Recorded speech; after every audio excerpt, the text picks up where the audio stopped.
கிறிஸ்துவில் பிரியமானவர்களே, இந்த நாளுக்கான மாலை நேரம் அண்ணா அப்போஸ்தலனாகிய பவுல் ரோமருக்கு எழுதின நிருபம் 14வது அதிகாரம் 9வது வசனம்.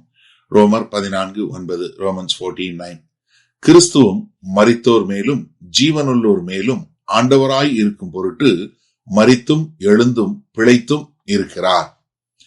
இப்ப இது எல்லாத்தையும் சொல்லிட்டு அப்போஸ்தலனாகிய பவுல் ஏன் கிறிஸ்து பிழைத்திருக்கிறவங்களுக்கும் மரித்தவர்களுக்கு மேலும் அவர் ஆண்டவராய் இருக்கிறார், ஏன் அவரை விசுவாசிக்கிறவர்கள் ஒருத்தரை நம்ம நியாயமும் தீர்க்க கூடாது, உதாசீனப்படுத்தவும் கூடாது என்கிற காரணத்தை இங்க சொல்லுவதற்கு கிறிஸ்துவை உதாரணம் எடுத்து சொல்றாரு. ஏன் கிறிஸ்துவுக்கு இந்த அதிகாரம் வந்தது? எல்லா ஜீவிக்கிறதுல மரித்த எல்லா விசுவாசிகள் மேலும் எப்படி வந்தது? காரணம் என்ன? கிறிஸ்து மரித்தார், உயிர் தெழுந்தார். இது சொல்லும்போது என்ன சொன்னாரு? எதற்காக? எல்லார் மேலும் ஆண்டவராய் இருக்கும் பொருட்டு. ஏன்னா இதுதான் முடிவு. ஏன்னா அவர் சும்மா பாவத்துக்கு மன்னிப்பு கொடுப்பதற்காக மாத்திரம் இல்ல, நம்மள பாவத்தினுடைய தண்டனையிலிருந்து மீட்டுக் கொள்வதற்கு மாத்திரம் இல்ல, அது மாத்திரமல்ல, ஒரு பாவிகளை தண்டிப்பதற்காக மாத்திரம் அல்ல, அவர் மரித்து உயிர் தெழுந்தது நம்மேல் அதிகாரம் செலுத்தி ஆளுகை செய்துவதற்காக. ஏன்னா அந்த கல்வாரி சிலுவை நம்மை மீட்டுக் கொள்வது மாத்திரமல்ல, அது நம்மை அதிகாரம் செலுத்தக்கூடியதாக. ஏன்னா நீங்க இத ரொம்ப தெளிவா புரிஞ்சுக்கணும். ஏன்னா கிறிஸ்துவனுடைய மரணம் என்ன பண்ணுது? நம்மை விலைக்கரையும் கொடுத்து வாங்கினது, நம்மளை மீட்டு கொண்டது. நமக்கென்று அவர் ஒரு பந்தய பொருளாக கொடுக்கப்பட்டார், நமக்கு விலைக்கரையும் செலுத்தினாரு. அதனாலதான் அப்போஸ்தலனாகிய பவுல் சொல்லும் போது 1 கொரிந்தியர் 6:19-20 சொல்லணும், நீ உமக்கு சொந்தமானவர்கள் அல்ல, ஏன்னா நீங்க விலைக்கரையும் கொடுத்து பெறப்பட்டவர்கள். ஏன்னா உங்களுக்கு பதிலாக அவர் மரணம் அடைந்தார்.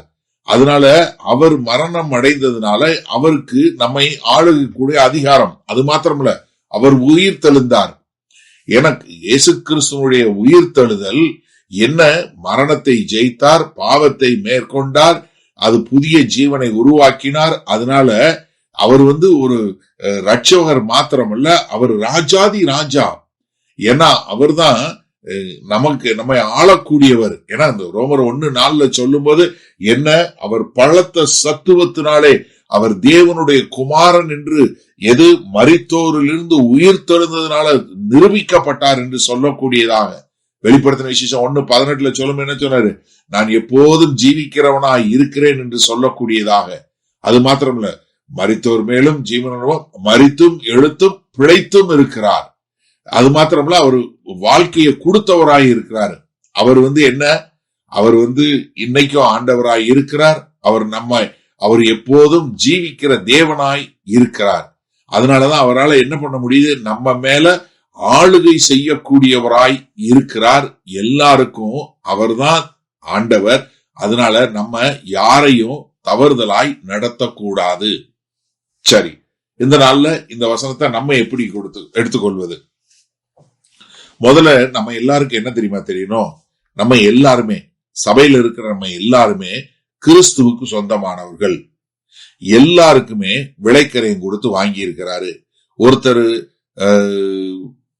ஞாயிற்றுக்கிழமை வரல, இல்ல ஒருத்தர் சனிக்கிழமையில ஜெபம் பண்றாரு, இல்ல ஒருத்தர் இறைச்சி சாப்பிடுறாரு, ஒருத்தர் கறிதான் சாப்பிடுறாரு, ஒருத்தர் மரக்கறி தான் சாப்பிடுறாரு, இல்ல ஒருத்தர் வெறும் சோறு தான் சாப்பிடுறாரு, இல்ல இப்படி ஏதாவது ஒரு பழக்க வழக்கங்கள், இதனால ஒரு பாவமோ, இது எந்த ஒரு காரியத்திலையும் நம்மளுடைய நெறியான வாழ்க்கையில எதுவுமே இது பண்றது இல்ல. அப்படிப்பட்ட வாழ்க்கை வாழும் போதும் நம்ம என்ன பார்க்க முடியுது? நம்ம இதெல்லாமே கிறிஸ்துவுக்கு அவங்க எல்லாம் சொந்தமானவங்கனால நம்மள விலைக்கரை கொடுத்து வாங்கினது போலதான் அவங்களே வாங்கி இருக்கிறாரு. அதனால நம்ம அவர்களை என்ன பண்ணக்கூடாது? ஒரு உதாசீனமும் படுத்தக்கூடாது, குற்றப்படுத்தக்கூடாது. அப்ப நம்ம என்ன பண்ணணும்? நம்ம எல்லாரையும் ஒரே அளவாக பார்த்து கொள்வதனால இப்போ கிறிஸ்து நம்ம எல்லார் மேலையும் ஆளுகை செய்கிறவராய் இருக்கிறார். நன்றா தெரிஞ்சு கொள்ளுங்க, கர்த்தராகிய இயேசு கிறிஸ்து உயிருள்ளோர் மரித்தோர் எல்லோர் மேலும் அவர்தான் ஆளுகை செய்கிறார். அதனால உங்க சகோதரனோ சகோதரியோ யாரா இருந்தாலும் சரி, அவர்கள் மேல ஆளுகை செய்யக்கூடியவராய் அவர் இருக்கிறதுனால நம்ம தெளிவா தெரிந்து கொள்ளணும். நம்ம யாரையும் எந்த வகையிலையும் தவறுதலாய் நடத்தவே கூடாது. நம்ம மிக தெளிவாக எல்லா மக்கள் மேலும் ஆளுகை செய்யக்கூடியவராய் இருக்கிறார் என்பதை புரிந்து கொண்டு வாழ வேண்டும். வல்ல பிதாவே, அருமையான நல்ல நாளுக்காய் நன்றி. ஆமாண்டவரே, இதோ நீங்கள் உங்களுடைய மரணம், உங்களுடைய உயிர்த்தெழுதல், நீங்க எல்லாமே எல்லார் மேலும் நீங்கள் ஆண்டவராய் இருக்கும் பொருட்டு வந்தது என்பதை நாங்கள் அறிந்து கொண்டோம், புரிந்து கொண்டோம்.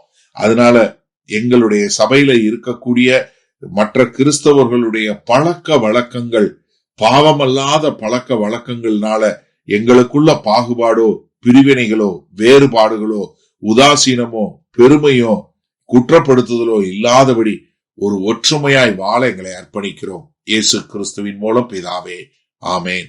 கர்த்தர் உங்களை ஆசீர்வதிப்பாராக. நாம் நாளை காலை தினசரி தியானத்துல சந்திப்போம். Good night.